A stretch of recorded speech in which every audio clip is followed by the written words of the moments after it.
Hello viewers, SA channel অ্যাকাউন্টিংয়ের পক্ষ থেকে আমি সাজ্জাদ স্যার বলছি। তোমাদেরকে স্বাগতম। আজ আমি দেখাবো 2022 এর 6 নং প্রশ্নের সমাধান, যেটা ব্যাংক সমন্বয় বিবরণী থেকে আসছে। খুব একটা সহজ প্রশ্ন। আজকে আমি প্রশ্নটা সলভ করব।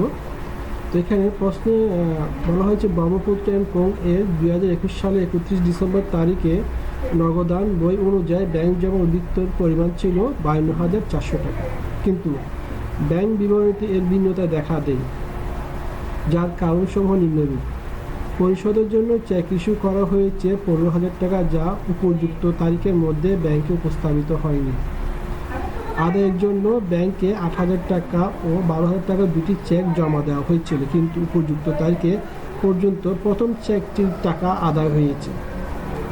ব্যাংক কর্তৃক প্রাপ্য হিসেবে টাকা সরাসরি আদায় 20,000 টাকা, যা নগদান বইতে লিপিবদ্ধ হয়নি।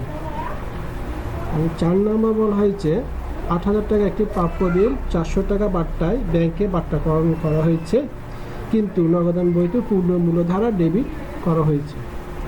ব্যাংক কর্তৃক সুদ মঞ্জুর 1500 টাকা এবং ধার্যকৃত চার্জ 500 টাকা। অফিস ভাড়া 6,000 টাকা ব্যাংক কর্তৃক পরিশোধ করা হয়েছে, যা নগদান বইতে লিপিবদ্ধ হয়নি। এখন ব্যাংক সামনে এই বিবরণীর যে প্রশ্ন আসছে টাকার মধ্যে, তার মধ্যে 3টা প্রশ্ন চাইছে। প্রথম প্রশ্ন বলা হচ্ছে 4 নং দফায় ব্যাংকে কত টাকা কম লেখা হয়েছে। 4 নং দফা কোনটা? এই যে 8,000 টাকা একটি প্রাপ্য বিল 800 টাকা বাট্টায় ব্যাংকে বাট্টাকরণ করা হয়েছে, কিন্তু নগদান বইতে পূর্ণ মূল্য দ্বারা ডেবিট করা হয়েছে, যা 400 টাকা বিল আছে। তো আমরা তারপরে 2 নম্বর প্রশ্ন, উপযুক্ত তথ্যাবলী দ্বারা একটি ব্যাংক সমন্বয় বিবরণী প্রস্তুত করো। আর 3 নম্বর প্রশ্ন বলা হয়েছে ব্রহ্মপুত্র অ্যান্ড কোং এর বইতে 3 নম্বর, 5 নম্বর এবং 4 নম্বর লেনদেন সমূহ জাবেদা থাকলে আর দাও ব্যাখ্যার প্রয়োজন নেই। আচ্ছা, আমরা এই প্রশ্ন সলভ করবো এবং প্রশ্নটা সলভ করার আগে তোমরা যারা নতুন আছে, আমার তো আমরা 3টা প্রশ্ন অবশ্যই সমাধান করবো। তোমরা আমার চ্যানেল নতুন হয়ে থাকলে তোমরা অবশ্যই সাবস্ক্রাইব করে দিও, সবগুলি ভিডিও লাইক করে দিও, আর সাথে বেল আইকনটা প্রেস করে রাখিও। এখন আমরা মূল প্রশ্নে যাই। প্রথম প্রশ্ন বলা হয় যে 6 নং ব্যাংকে কত টাকা কম লেখা হয়েছে। তো আমরা লিখবো কোন প্রশ্নের সমাধান। ব্যাংকে কম লেখা হয়েছে, টাকার পরিমাণ নির্ণয়, বিবরণ টাকা। ব্যাংকে কম লেখা হয়েছে, ব্যাংকে কত টাকা কম লেখা হয়েছে। এখানে দেখো,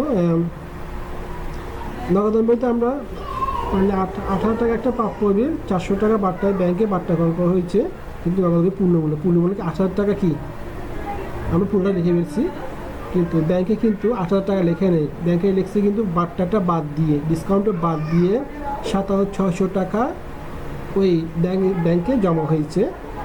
তাহলে ব্যাংকে কত টাকা কম লিখবে? ব্যাংকে অবশ্যই 400 টাকা কম লিখবে, যেহেতু ডিসকাউন্ট টাকাটা তো প্রাপ্য বিলে ব্যাংক আদায় করে নাই। তাহলে আমরা লিখবো কি 400 টাকা।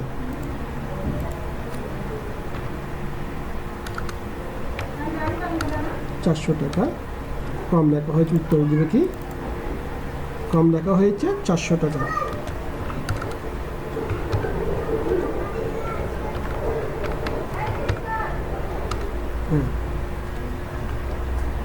তাহলে আমাদের প্রথম প্রশ্ন উত্তর শেষ। আবার দ্বিতীয় প্রশ্নে বলা হয়েছে উপযুক্ত তথ্যাবলী দ্বারা একটি ব্যাংক সমন্বয় বিবরণী প্রস্তুত করো।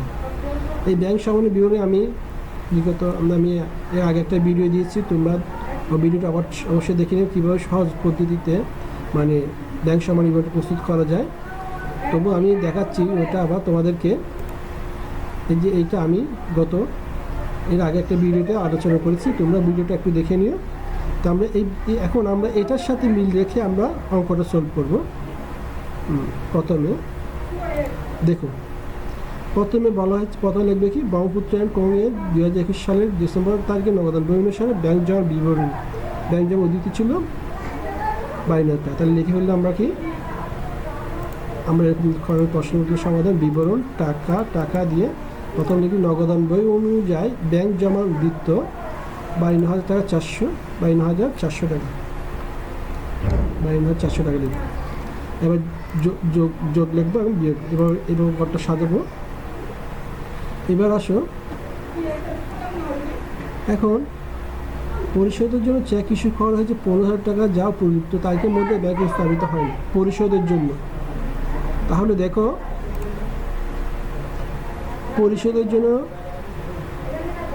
চেক ইস্যু করেছে, পরিশোধের জন্য এই যে এটা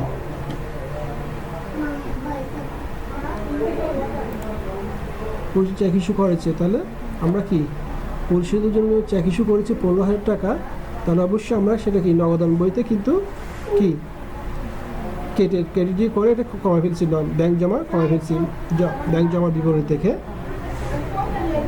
কিন্তু ব্যাংকে উপযুক্ত সময় ব্যাংকে উপস্থাপিত হয় না, তার মানে কি আমার ব্যাংক জমা অবশ্যই কি 15,000 টাকা বেশি দেখাচ্ছে, 15,000 টাকা অবশ্যই বেশি দেখাচ্ছে। তাহলে এখন আমরা কিন্তু বাদ দিয়ে দিছি অবশ্যই, মানে ক্রেডিট করে ফেলছি, তাহলে আমার ব্যাংক কমে গেছে না, তাহলে এটা যোগ করে দিয়ে আমরা কী করবো, ইস্যুতে যে যা ব্যাংকে উপস্থাপিত নয় এটা যোগ করে দিব। যেহেতু ব্যাংকে 15,000 টাকা অলরেডি পেয়েছি, ব্যাংক বিবরণীতে বাংলা ব্যাংক স্টেটমেন্ট, ব্যাংক বিবরণী বলতে আমরা ব্যাংক স্টেটমেন্ট এটা ইংরেজিতে বোঝাই।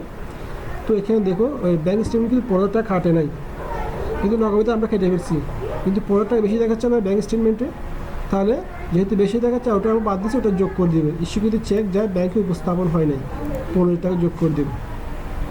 তারপর প্রশ্নে আসো, আদায়ের জন্য ব্যাংকে 18,000 টাকা ও 12,000 টাকা দুটি চেক জমা দেওয়া হয়েছিল, কিন্তু উপযুক্ত তারিখে প্রথম চেকটির টাকা আদায় হয়েছে। তাহলে আদায়ের জন্য আমরা যেহেতু চেক জমা দিয়েছি, অবশ্যই আমরা ব্যাংকে সেটা ডেবিট করছি, মানে কি ব্যাংকে জমা দেখাইছি, তাহলে আমরা ব্যাংক বাড়ানো আছে। কিন্তু দুটো চেকের মধ্যে প্রথম চেকটা আদায় হয়েছে, কিন্তু 12,000 টাকা চেকটা আদায় হয়নি, তাহলে অবশ্যই আমার ব্যাংকে 12,000 টাকা কম না, তাহলে 12,000 টাকা যেহেতু কম, ব্যাংক আর এদিকে বেশি, আমার নগদান বইতে ব্যাংক জমা বেশি, কিন্তু ব্যাংক স্টেটমেন্টে 12,000 টাকা কি কম, তাহলে আমরা মিলাতে গেলে অবশ্যই কি আমার ব্যাংক জমা কমাটা এটা মাইনাস করে দেখাতে হবে। তাহলে এটা হবে বিয়োগ আদায়ের জন্য জমা দিতে চেক যা আদায় হয়নি 12,000 টাকা, এটা বিয়োগ দেবো। আমার স্টেটমেন্টেও দেখো তোমরা, আমার যেটা বিয়োগ হবে এটা আদায়ের জন্য ব্যাংকে জমা দিতে চেক প্রত্যাখ্যিত, মানে আদায়ের জন্য ব্যাংকে জমাকৃত প্রাপ্য বিল যা ব্যাংক কর্তৃক আদায় হয়নি, এই 2 নম্বর পয়েন্টটা ঠিক এইখানে আসছে। এরপর আসো 3 নম্বর, ব্যাংক কর্তৃক প্রাপ্য হিসেবে টাকা সরাসরি আদায় 20,000 টাকা, ব্যাংকে যা নগদান বইতে বিবৃত হয়। ব্যাংক সরাসরি 20,000 টাকা প্রাপ্য বিল আদায় করেছে, কিন্তু আমরা সেটা জানি না। যখন ব্যাংক স্টেটমেন্ট দেখি ব্যাংকে আমার 20,000 টাকা আদায় জমা হয়েছে, 20,000 টাকা আমার ব্যাংক স্টেটমেন্টে, কিন্তু আমি নগদান বইতে জমা করি, তাহলে এটা কি অবশ্যই যোগ হবে। লিখবো কি ব্যাংক কর্তৃক প্রাপ্য বিলের টাকা আদায় 20,000 টাকা। আচ্ছা, আমার এবার স্টেটমেন্টও দেখি আমরা ঠিক আছে কিনা। আদায়ের জন্য প্রাপ্য বিল আদায়ের জন্য ব্যাংকে জমা দেওয়া হয়েছে, কিন্তু বলছে নগদ লিখুন। এই 6 নম্বর পয়েন্টটায় এই প্রশ্নের মধ্যে, ঢাকা বোর্ডের প্রশ্নের মধ্যে আসছে। এবার আসো 4 নম্বর, 18,000 টাকা একটা প্রাপ্য বিল 400 টাকা বাট্টায় ব্যাংকে বাট্টাকরণ করা হচ্ছে, কিন্তু নগদান বইতে পূর্ণ মূল্য দ্বারা ডিবিট করেছে।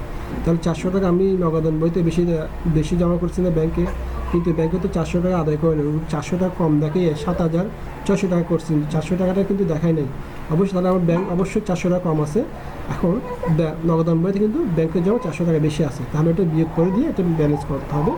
দেখতে হবে কি বাট্টা কিন্তু প্রাপ্য বিলের টাকা ভুল করবে, নগদান বইতে বাট্টা সহ লিপিবদ্ধ করবে 400 টাকা, এটা বিয়োগ হবে। আচ্ছা আসলে তাহলে আমার স্টেটমেন্টে যদি দেখি এখানে অবশ্যই থাকবে, এটা বিয়োগ করে দেখলে দেখবা তুমি কি এই যেমন এখানে আসছে এটা ব্যাংক কর্তৃক পরিশোধিত চেক বিল বছর নগদান বইতে বাট্টা কিন্তু পাওনা পরিশোধ প্রাপ্য বিল, আচ্ছা যেটা বাট্টা করে যে বাট্টাকৃত বিলে পূর্ণ মূল্য বাট্টা সহ নগদান বইতে, এই 9 নম্বর পয়েন্টটা ঠিক এখানে আসছে। মানে টাকা বেশি লেগেছে নগদান বইতে, কিন্তু ব্যাংকে সেটা বাট্টাটা বাদ দিয়ে জমা হয়েছে, যার কারণে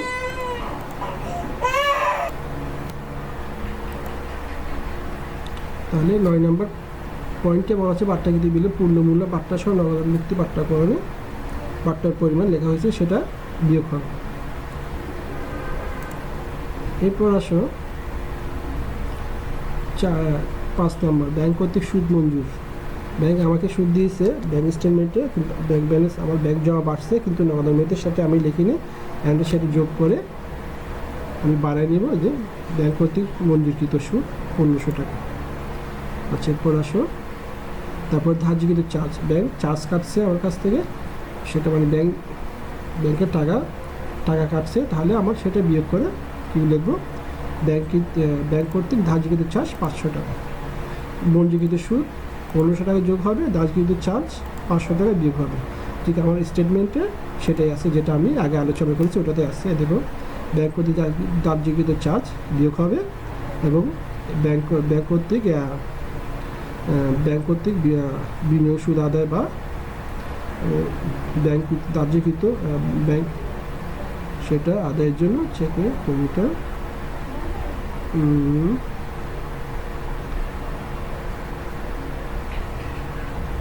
এটা আছে ব্যাংক কর্তৃক লভ্যাংশ আদায় ঠিক এইটার সিস্টেম হবে এটা। আচ্ছা, এরপর আসো, এরপর আমাদের আর কোনো এরপর আসে অফিস ভাড়া 6,000 টাকা ব্যাংক কর্তৃক ব্যাংকে 6,000 টাকা ভাড়া পরিশোধ করেছে। অবশ্যই আমার ব্যাংক কমে গেছে না, কিন্তু আমি নগদান বইতে ব্যাংকের জমাটা কলামে কমাইনি, তাহলে সেটা বিয়োগ করে কমাই দিই। কী লিখবো, ব্যাংক কর্তৃক অফিস ভাড়া প্রদান 6,000 টাকা। বাস, এবার অঙ্ক শেষ।